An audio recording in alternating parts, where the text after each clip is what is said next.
horses now. That's Molly. She's Stella. And that little one, he's Buttkick. Buttkick?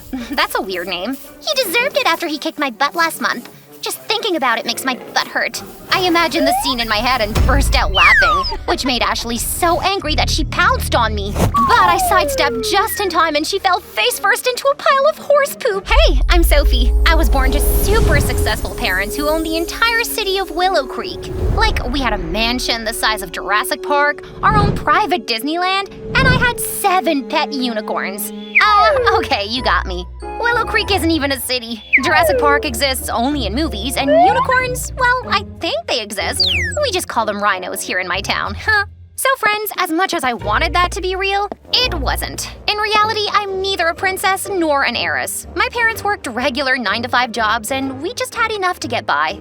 I went to a public school, had a couple of besties, studied my butt off to get good grades, and that's basically all I had until I turned 10. So the first twist in my otherwise boring life came when my brother Sammy was born. Oh, Mom, this is the best birthday gift ever! One look at him and I was in love. Like, how could anyone be so perfect? As I held Sammy in my hands for the first time, I felt incredible. Years passed and my bond with Sammy grew stronger. I was almost like a second mom. Then one day, Dad had an important meeting in another city, and Mom had to go along with him and told me to take care of Sammy, and I happily agreed. Together, we'll have a great time. Nutella sandwiches for breakfast, extra cheese pizza for lunch, and choco chip ice cream for dinner. Wow, Sophie, you're the best! That night, after I put Sammy to sleep, I heard the doorbell ring. Who can it be at this hour? I peeked outside the window to find 2 police officers standing at our doorstep. And what they told me next turned my world upside down. Our parents' car had been in an accident and they were both gone. I couldn't believe my ears. An avalanche of tears started rolling down my face as the kind officer gently patted my back. Sophie, do you have any relatives who can take you in? None that I know of. Then I'm afraid we'll have to put you guys in a foster home. Those words hit me like a tornado. What? A foster home? I'd heard so many horror stories of foster parents mistreating the kids, and the mere thought of being in one gave me the chills. My heart shattered into a million pieces, but I thought of Sammy and I knew I had to stay strong for his sake. The next day when I told Sammy about Mom and Dad, he just hugged me tightly and wouldn't let go until a few hours later when the doorbell rang. I assumed it would be the social services people with our foster parents, but instead, I found an impeccably dressed woman standing outside. Are you Sophie? Yes. Oh, honey, I'm so sorry about what happened. I just found out from the news and took the first flight to the city. The woman turned out to be Nina, Mom's BFF who'd moved to Egypt years ago. Mom often talked fondly of her, and I recognized her from the pictures Mom had once shown me from her high school days. Nina asked if it was okay if she took Sammy and me to Egypt with her, and I immediately agreed. It was so much better than ending up in a foster home. A week later, we found ourselves at Nina's home, which was no less than a frickin' palace. It had a foyer the size of my old bedroom, a huge swimming pool in the backyard, and even a private movie theater. And when she led us to our room, Sammy's jaw practically hit the floor. Right in front of the bed was a gigantic TV with the latest PlayStation. Kids, make yourselves comfortable. I'll get your lunch ready. Wow, Sophie, this place is so awesome. Can we stay here forever? No, silly. We're only here until I start earning. And that's not gonna happen anytime soon. I turned around to see a girl standing in the doorway. She was wearing the most exquisite clothes and looked like a porcelain doll. So, how does it feel like being a freeloader? Excuse me? Oh, come on. Stop acting all innocent. Your peasant parents could never afford this luxury, so you grabbed Mom's offer with both hands. Greedy much? Wow, what an absolute jerk. I was about to give that plastic Barbie a piece of my mind when Nina walked in, and suddenly her tone did a total backflip. Oh, Mom, I was just asking Sophie if she's tried horse riding before, and she said she hasn't. Can I take her to our stables after lunch? Oh, Ashley, that's so sweet of you. Well, I can't even imagine the life she's had. Just the thought of being that poor makes me sick. Actually, I had a pretty happy life thanks to my loving parents. Besides, most people don't need designer clothes to be happy. Well, thank God I'm not one of those people. Anyway, I'm off to get my nails done. Ashley shot me an evil look when Nina wasn't looking and strutted off in her high heels. Ugh, what was her deal? That evening, Sammy and I went to the stables and found Ashley petting her horses. And she couldn't stop bragging about how she'd gotten her first pony at the age of 3. I have 4 horses now. That's Molly, she's Stella, and that little one, he's Butt Kick. Butt kick? That's a weird name. He deserved it after he kicked my butt last month. Just thinking about it makes my butt hurt. I imagined the scene in my head and burst out laughing, which made Ashley so angry that she pounced on me. But I sidestepped just in time and she fell face first into a pile of horse poop. The next thing I know, Ashley went crying to Nina, made a huge scene and blamed me for pushing her. Thankfully, the stable help told Nina the truth and saved my butt. But that was just the beginning. Things went from crazy to completely wild. A few weeks later, we found out Sammy shared his birthday with Ashley. Nina threw them both a joint party, but Ashley went bonkers. She brought her baseball bat and smashed both the cakes to pieces. Then she went wild, tearing down all the decorations. How dare you assume I'll share my party with this blood-sucking peasant? Nina tried her best to calm Ashley down, but she was having none of it. Needless to say, the party was ruined, and Nina grounded Ashley for a week. However, the evil witch did get back at Sammy the next day. Nina had bought Sammy a bunch of toys as his birthday gift that we found burning in the fireplace while Ashley smirked in a corner. I hate Ashley! She's the Wicked Witch of the West! Oh, she's worse than that. But we have to put up with her for Nina's sake. So while Ashley was a total pain in our butts, her mom was the complete opposite. Nina was kind, caring, and she and I even shared the same hobby, gardening. Every evening, we would go to the huge gardens in front of the mansion and spend hours tending to her green babies. One day, I planted a row of sunflowers to surprise Nina because they were her favorite flowers. But the next day, when I went to the garden, I found someone had trampled all over them. Oh no! Who did that? Well, I may have taken Butt Kick for a walk in here. Why am I not surprised? You really deserve an award for being the biggest prick on the planet. And you deserve an award for being the fakest fake person ever. Do you think I can't see how you're bending over backwards to impress my mom? But I'm just being myself. If she's still getting impressed, maybe it shows what an absolute disappointment you are. Saying that, I marched inside angrily. I was on my way to my room when I saw Nina in her study. She looked very worried. Hey, anything wrong? Nina told me there was some mistake in the accounts that she was unable to spot. I offered to help her and she instantly showed me her laptop. After spending a few hours in studying and analyzing her accounts, I spotted the discrepancy. Wow, Sophie, you're a genius! Nina hugged me and just then Ashley walked in. Aw, isn't this the sweetest scene ever? Ashley was smiling, but I could see the dagger she was shooting my way. Ashley, Sophie's a genius, and you can also take help from her in your studies. I don't want to see you failing this grade again.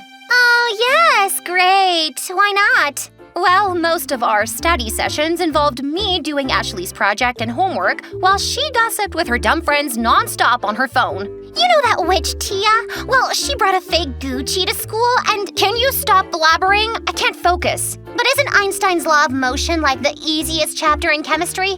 Ashley, if your IQ were just a little higher, you could be called a dimwit. Gee, thanks for the compliment. Ugh, this girl was a total butthead. Yet Nina spoiled her rotten. But most of the time, she wasn't even nice to her. Once, Nina was telling me about how she'd started her real estate company when she was still in college, and now it was worth $1 million business. Wow, that's an incredible achievement. I've worked really hard for this. Sometimes I just want to retire and let Ashley take over, but then I wonder if she's capable enough. Before Nina could continue, Ashley walked in looking super mad. What do you mean I'm not capable enough?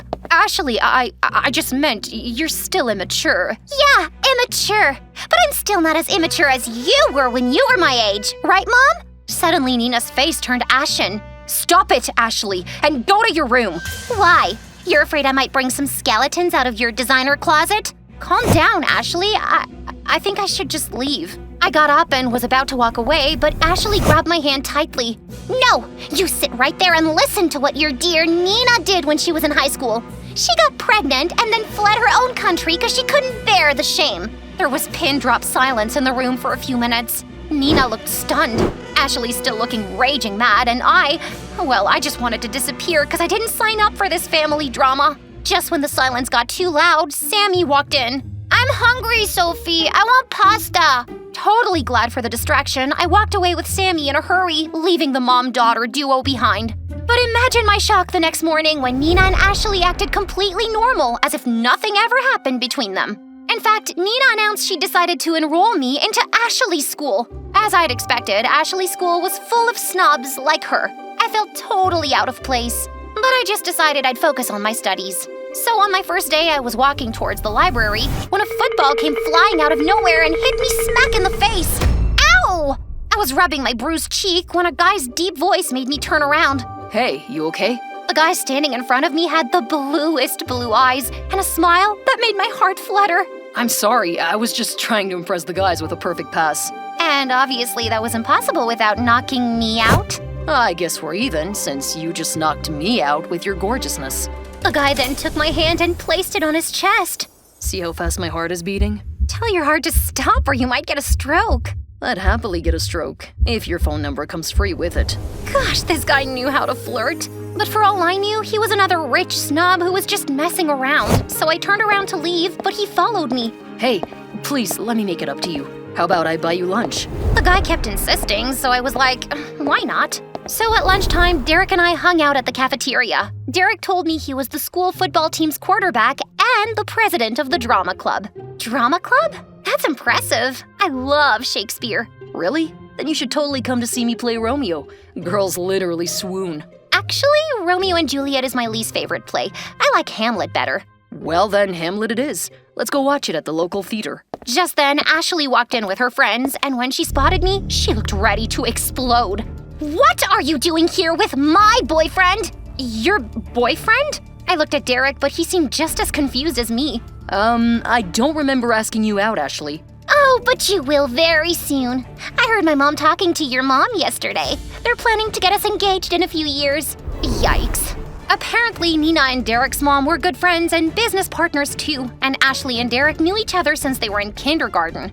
As I was trying to process this info, Ashley jumped onto Derek's lap and started kissing him. What the heck are you doing? Practicing our wedding kiss? My coochie coo. Ew! I almost wanted to puke. I was just about to leave when Derek called me. Hey, Sophie, what about that Shakespeare? Schmoochie pie, I can get you as many pear shakes as you want. It's Shakespeare, and I'm not your smoochy pie. Derek tried to get Ashley off his lap, but she just clung to him like a leech. I rushed out of there and decided to stay as far away from Derek as possible. I had enough of my own problems to deal with. The last thing I wanted was being part of some twisted love triangle. Derek tried talking to me several times, but I avoided him like the plague. Then one day I came back from school to find a bouquet of flowers in my room. It was from Derek. You filthy peasant! First you worked your magic on my mom, and now Derek? What's your problem, Ashley? I'm trying not to get in your way and mind my own business, but you have a problem with everything. Really? Then what are these flowers doing in your room? Maybe you should ask this question to your future fiancé.